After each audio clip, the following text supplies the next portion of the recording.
পারে না চন্দ্রকে ধরিতে, যে যাহার স্থান অধিকার করিয়া ভ্রমণ করিতেছে প্রভুকে ধরিয়া।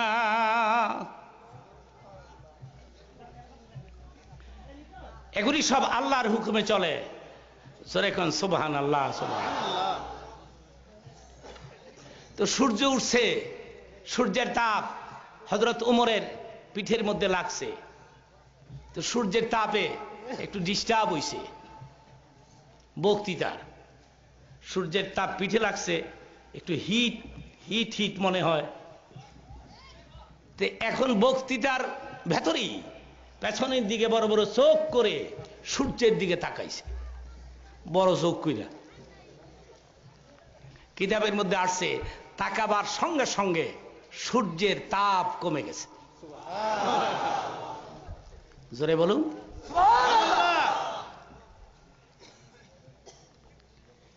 এটা কোন ওমর?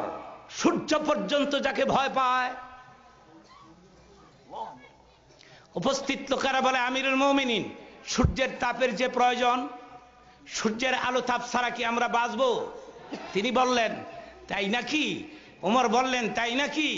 এবার তিনি আবার পুনরায় মুস্কি হেসে সূর্যের দিকে তাকাবার সঙ্গে সঙ্গে সূর্য তার আলো প্রদান করেছে।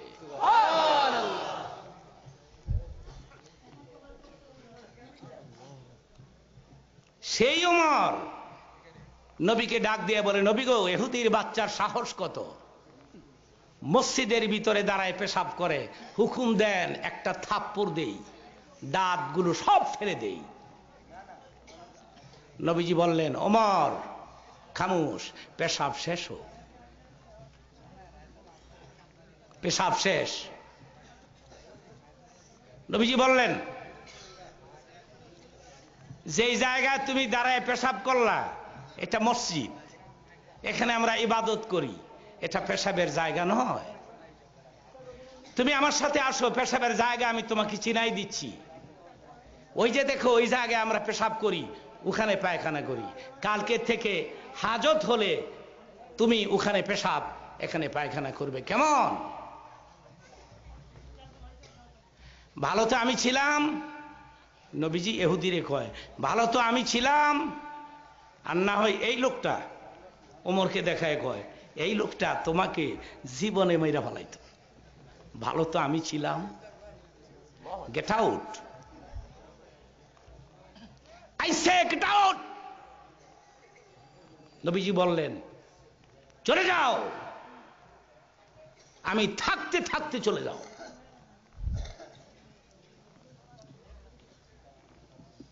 ইহুদি তো যায় না, ইহুদি তো হুজুরের চেহারার দিকে তাকায়া চোখের পানি ছেড়ে দিয়ে ডাক দিয়ে বলে, ইয়া রাসূলুল্লাহ, আমি মসজিদের ভিতরে পেশাব করে পরীক্ষা করেছি, তুমি নবী কি নবী না? তুমি নিশ্চয়ই নবী হবে, কোনো ভুল নাই, তুমি নিশ্চয়ই নবী হবে। আর দেরি নয়, এইবার তুমি আমারে পড়াইয়ে দাও না, ইলাহা ইল্লাল্লাহু মুহাম্মাদুর রাসূল। আমরা বলবো সাল্লাল্লাহু আলাইহি ওয়াসাল্লাম। ইহুদি কালিমা পড়ে মুসলমান হয়ে গেছে, চিৎকার মেরে বলেন মারহাবা। আজকে যারা বোমাবাজি করে ইসলাম কায়েম করতে চায়, ওদের দাবি মিথ্যা এবং ভুল, ঠিক কিনা বলুন? আল্লাহ পাক এদের হেদায়েত নসিব করুক, সবাই বলেন আমিন। জীবনে কাউকে ধমক দেয় নাই আমার নবী, জীবনে কাউকে গালি দেয় নাই, কাউকে ধমকও দেয় নাই। আল্লাহ নিজেই বলেছেন, ফাবিমা রাহমাতিম মিনাল্লাহি লিনতা লাহুম। হে রাসূল, আমি তোমার বেলা একটা কাজ করেছি। কি করেছি? তোমার দিলটাকে আমি নরম করে বানাই দিয়েছি। জোরে কোন সুবহানাল্লাহ। তুমি নরম দিলের নবী, তুমি নরম দিলের মানুষ, নরম দিলের নবী।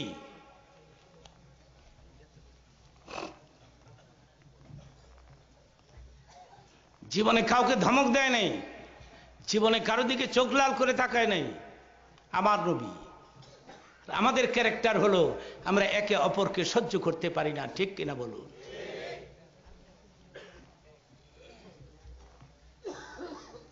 আমি আমার বক্তৃতা অনেক সময় বলে আসছিলাম, শ্রোতাবৃন্দ ভাইদেরকে বুঝাতে যাইয়া, অনেক যুগের আগের কথা। লোকেরা ঘোড়ায় চড়ে বিয়ে করবে, গিয়ে বলছে ভাই তোমার ঘোড়াটা দিবা, বিয়ে করে আবার ফেরত দিয়ে দিব।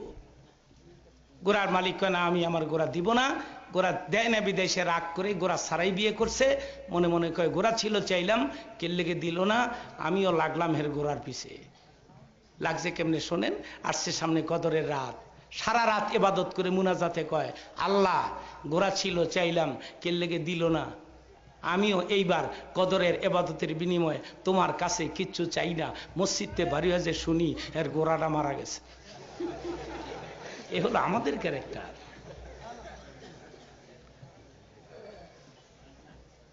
এ হলো আমাদের চরিত্র, এটা রাসূলের চরিত্র না। সুবহানাল্লাহ বলে। এটা সাহাবীদের ক্যারেক্টার না, রাসূলের না। এই সমস্ত চরিত্র হলো আমাদের।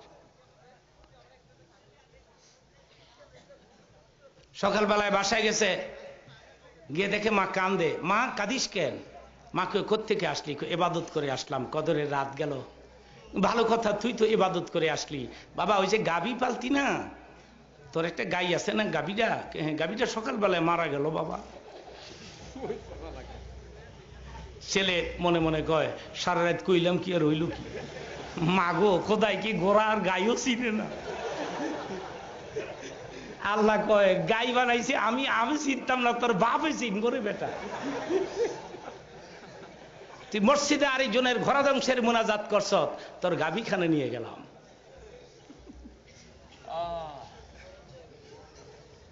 সাহাবীদের ক্যারেক্টার কি ছিল আমি ছোট্ট করে বলি। সাহাবীদের চরিত্র, হাদিসের আলোচনা এটা। হযরতে আলী সব সময় আবু বকর সিদ্দিককে আগে সালাম দিতেন, সব সময়। আবু বকর হাজারো চেষ্টা করে ব্যর্থ হতেন, অনেক দূর থেকে তিনি সালাম দিয়ে দিতেন হযরতে আলী। কিন্তু একদিন একেবারে কাছে চলে আসছে আবু বকর, হযরতে আলী সালাম দিচ্ছেন না। তিনি ভাবলেন প্রতিদিন আগে সালাম দেয়, আজকে দেয় না, ব্যাপার কি? যাকে আমি দিয়ে দিই। আবু বকর সালাম দিলেন, আসসালামু আলাইকুম। হযরত আলী উত্তর দিলেন, ওয়ালাইকুম আসসালাম ওয়া রাহমাতুল্লাহি ওয়া বারাকাতুহু। সালামের আদান প্রদান শেষ, হযরত আলী চলে গেলেন আপন গৃহে, আবু বকর সিদ্দিক চলে গেলেন নবী পাকের পবিত্র দরবারে। যাইয়া বলে, নবী গো, আলী প্রতিদিন আগে আমারে সালাম দেয়, আজকে কেন জানি দিল না, কারণ কি?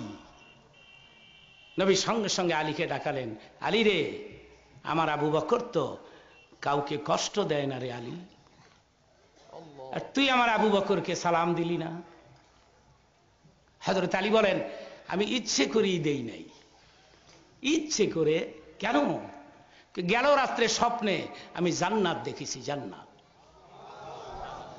জোরে কন সুবহানাল্লাহ। সুবহানাল্লাহর সাথে কারো দুশ্মনী নাই তো? ভালো করে কন। নাকি আপনারা কেউ জান্নাত দেখছেন স্বপ্নে? স্বপ্নে তো জাহান্নামও দেখি না, জান্নাত দেখি না। কপাল কত ভালো মিয়া, হযরত আলী স্বপ্নে জান্নাত দেখে। ডাক দিয়ে বলে, ইয়া রাসূলুল্লাহ, জান্নাতের ভেতরে ঢুকে পড়েছি। শুধু দেখে নাই, ভিতরে ঢুকছে। সুবহানাল্লাহ। হায় রে কপাল। ঢুকিয়া দেখি চমৎকার একটা কুরসি, কুরসির উপরে স্পষ্ট করে লেখা, এই কুরসি তারাই পাবে যারা আগে আগে সালাম দিবে।